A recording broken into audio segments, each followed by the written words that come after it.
Occupy the center and intermediate lines. The center is the home of the central midfielder. He occupies this space and offers himself as a link between the wings. 6s, 8s, 10s, they share this space of the field among themselves. There are also creative ways to occupy the space in the center. A quite modern variation is the false fullback. In this case, the fullbacks do not move forward along the wings. Instead, they move diagonally from the back line into the center.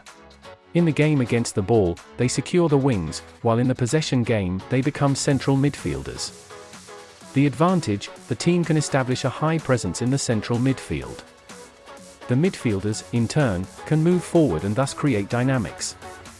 An even more modern option is to let centre-backs play in the space in front of the defence. This can happen in a space-grabbing function. A centre-back moves forward and occupies the free space in front of the defence. But few teams dare to let their centre-backs move forward. This would create a gap in the centre of the rest of the defence. A more common tactical tool is dribbling centre-backs. Many centre-backs only dribble briefly. They usually dribble diagonally in order to provoke a shifting movement by the opposing defence. Increasingly, however, centre-backs are pushing the ball far forward to attack gaps in the opposing formation and to gain space. Short dribblings can also have a great effect. But it is also possible to penetrate further with the ball into the opponent's formation.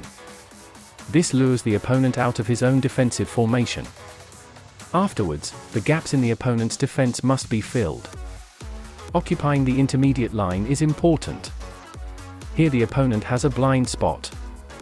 If you play it cleverly, you can open up and run towards the goal at speed. Falling forwards can also occupy the space in front of the opposing defensive chain. Some players only drop slightly to the back. They position themselves between the opposing defense and midfield. Other players drop further to get between the opposing midfield and forward lines.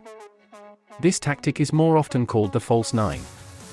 It can be a good way to confuse the opponent's defense. If the opponent does not pay attention, the false nine pulls defenders out of the defense and provokes gaps. The midfielders who move up fill the gaps. If you like this video, please consider subscribing to the channel.